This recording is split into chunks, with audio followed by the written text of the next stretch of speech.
are again. A bunch of marvelous menopausal women addressing all the things that matter at menopause. I'm Menopause Taylor, your teacher. In the last 15 videos, I have systematically taught you what osteoporosis entails. And the most significant thing it entails is fractures of your spine, hip, and wrist that can cripple you for the rest of your life. We are now embarking on the part of our unit on osteoporosis that presents all of your options for preventing or managing osteoporosis. So this is the first of the videos on your management options. In my book, whether you have the first edition or the second edition, this material is in chapter 29 in the section on diet and lifestyle options. And since lifestyle is more important than diet when it comes to managing osteoporosis, I'll start with the lifestyle options. This particular video will address your lifestyle options other than exercise. I'm saving that for the next few videos. So today we'll focus on just 3 things: not smoking, sun exposure, and fall prevention. Now, you may be saying, bah humbug, I already know about those 3 things. But I assure you that I'm going to tell you some things that you don't know that will help you avoid osteoporosis or fracture. So watch this video. Let's start with the 2 lifestyle options that help you avoid osteoporosis in the first place. They are staying away from cigarettes and staying in contact with the sun. So the first will be avoiding smoking. If you recall the big list of risk factors for osteoporosis that I showed you in video 203, smoking was one of them. Here's that list again. There it is in the green diet and lifestyle category. It's listed as tobacco use. And it's one of the factors included on the FRAX risk assessment tool I taught you about in video 208. Recall that of the 19 risk factors for osteoporosis, the FRAX tool only takes into account about 7 of them. And the fact that smoking is one of them suggests that it's pretty significant. Cigarette smoking has been known as a risk factor for osteoporosis for decades. First of all, smoking causes your post-menopause to occur earlier by about 2 years. And the earlier you lose your estrogen at post-menopause, the earlier you start losing bone. But that's not the only effect smoking has on your bones. Smoking decreases your bone density directly. The more you smoke, the lower your bone density. The longer you smoke, the lower your bone density.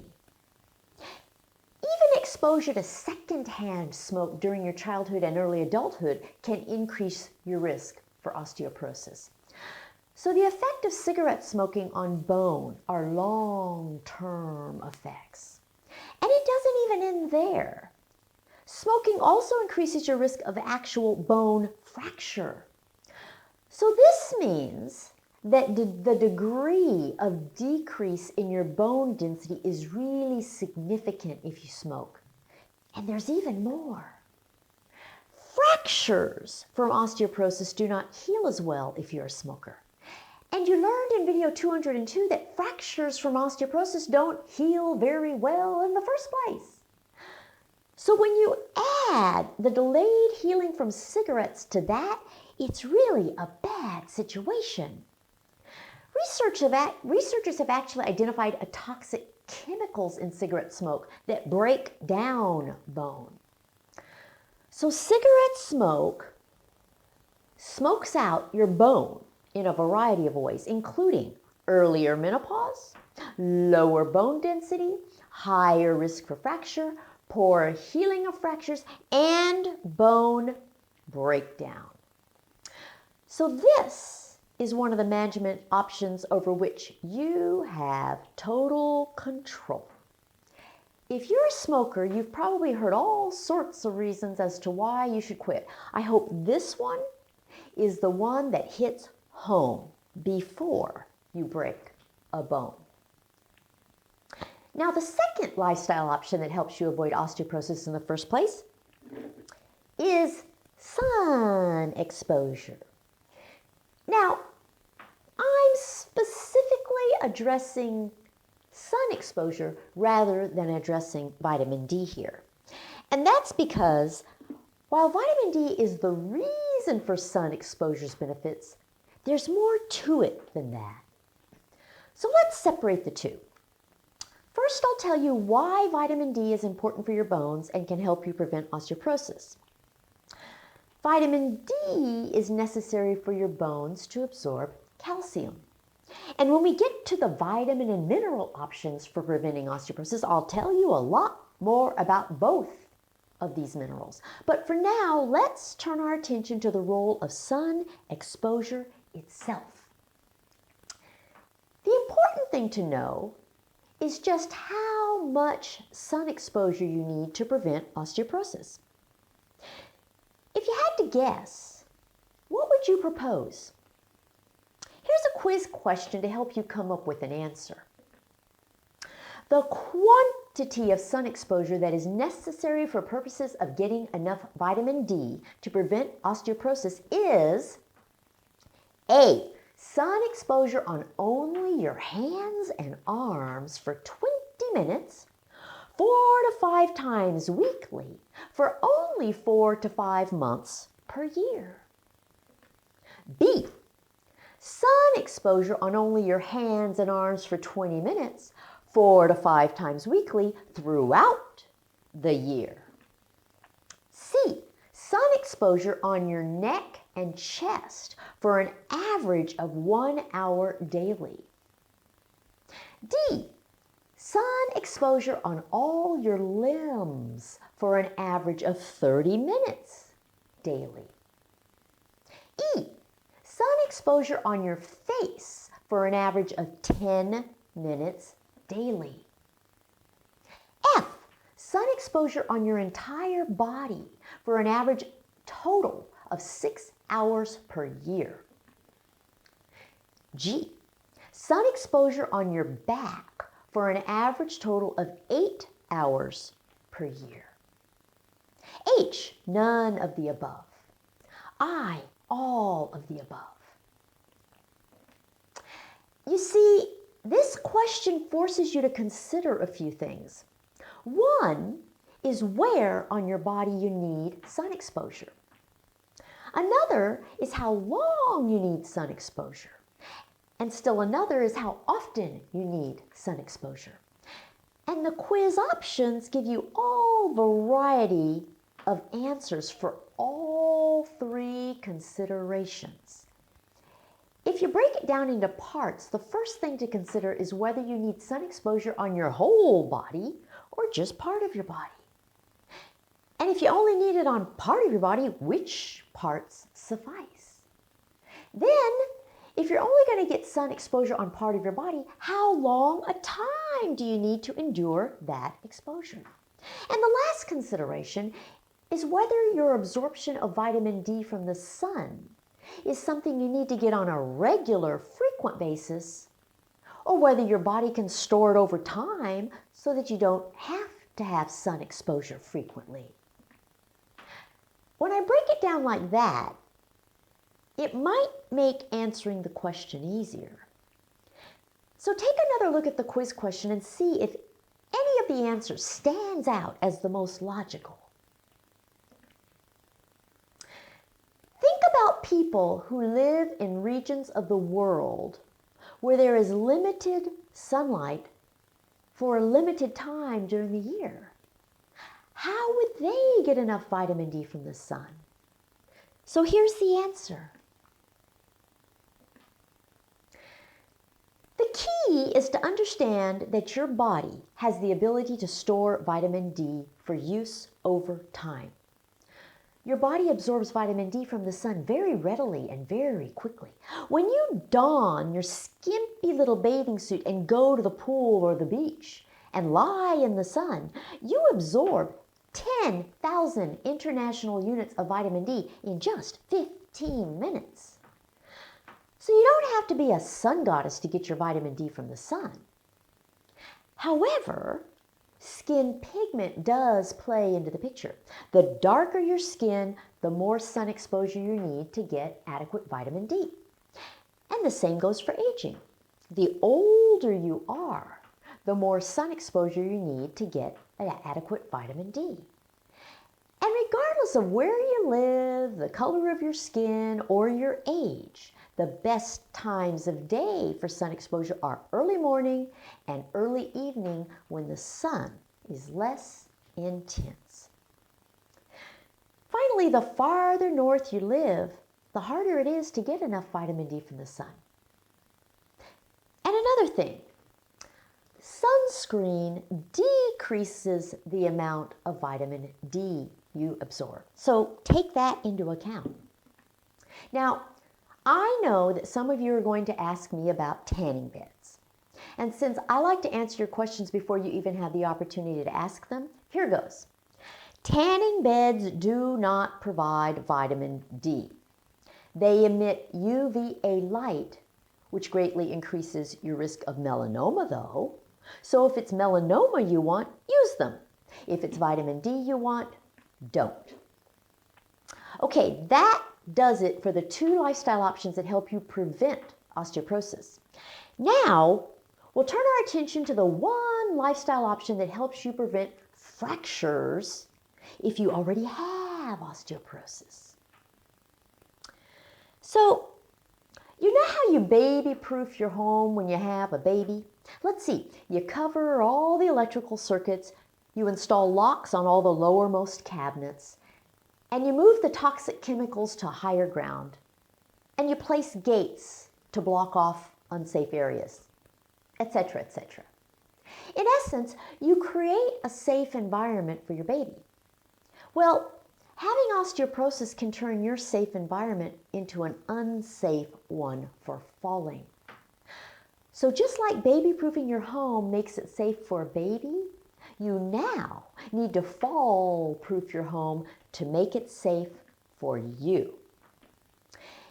In video 201, I taught you about fragility fractures. These are fractures of your spine, hip, or wrist from minimal or no trauma.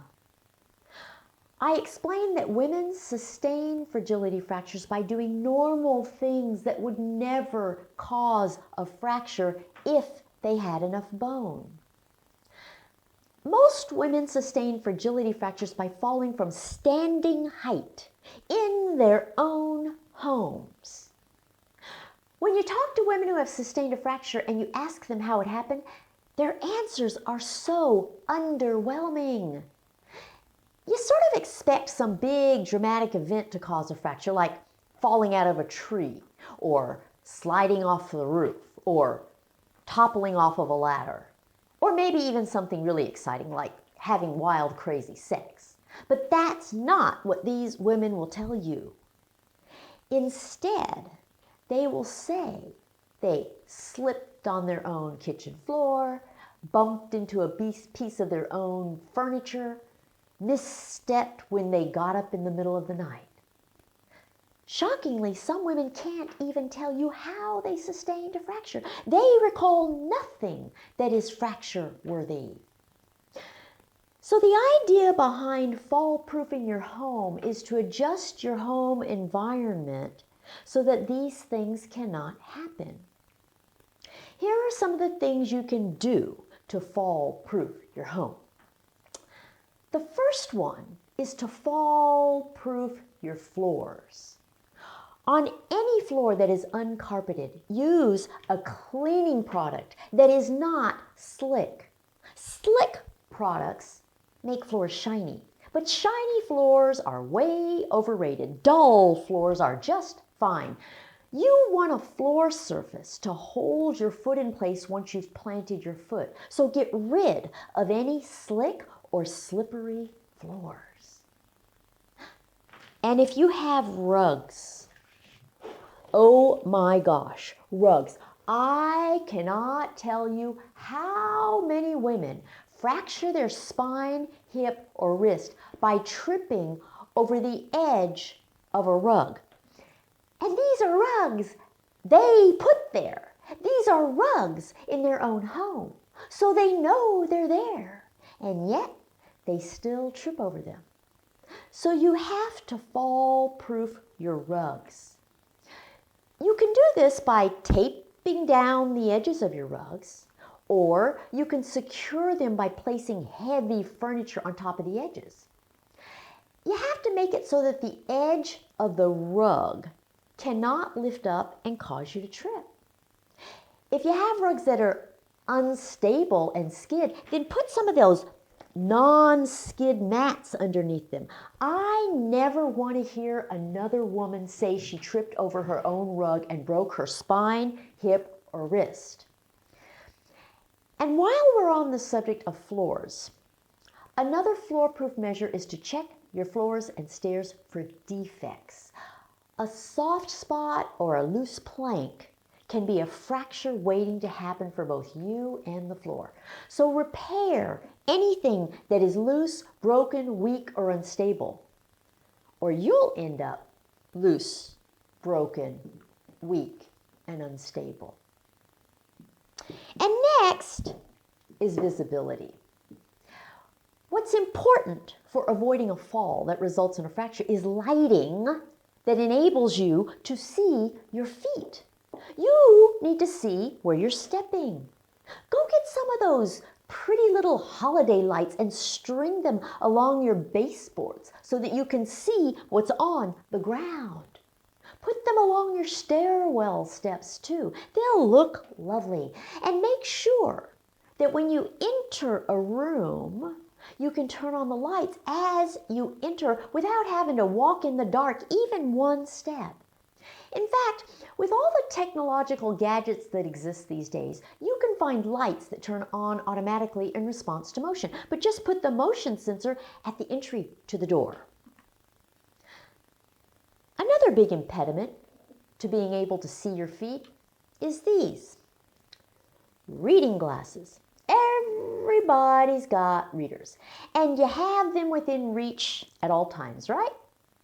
So throughout the day, you put them on and you take them off, and you put them on and you take them off, because you can't see worth a darn to read anything without them. But then you get up to do something just for a minute, and you forget to take off the darn readers. Well, guess what? You can't see what you're doing. Not only can you not see distant objects on the floor, you also experience blurred vision because you're wearing the readers, which are for near vision, when you aren't doing anything that requires near vision. Of course, the easy solution is to take off the readers when you're not reading. And I hope you aren't reading while you're walking. Alternatively, you can have readers all over the house so that you never have to cart them around with you from room to room. And another visual impairment comes from carrying things, like laundry. When you have your arms full, you can't see where you're walking. So don't carry things. Either have someone else carry the stuff around for you or get a cart. With a cart, not only are your hands free, you've got them firmly planted on the cart to give you even more stability. And you don't have to limit your cart to just your house. I take my cart everywhere I go. I call myself the cart lady and tell everyone that it's my SUV. Besides, it's good to make jokes about yourself sometimes. And now for furniture. No matter how much of a decorator you are, please arrange your furniture so that it's not in your way. Put plenty of space between the items of furniture and between the furniture and the walls. Even though there may be plenty of room to walk, there may be not enough room when you've got your hands full of laundry, or you're carrying a great big heavy platter of food or an arrangement of flowers. So think in terms of situations in which you'll need to navigate the space. And if you have pieces of furniture that are too high or too low, adjust them.